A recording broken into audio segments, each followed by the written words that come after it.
Alright, I'm David Duckinson. I'm going to show you flood defences. Let's quack on. Can't wait to show you the next bit. I'm so excited I need a wash. Oh, come on. It's a self-closing barrier. Oh.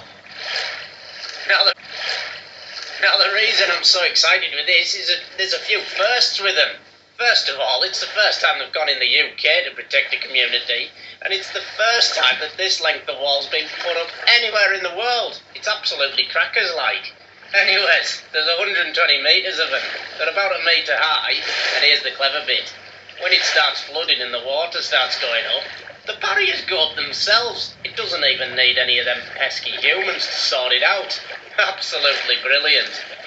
Hey, here's another good bit and all. It's made in the UK, homegrown and that. Grown out of polystyrene with a Kevlar shell. Oh, brilliant. The reason they've done it is, you see those lovely houses up there? It means they can look out when it's not in flood, because you want to look on the river, but when it is in flood, you don't want to get wet like, so it comes up all by itself.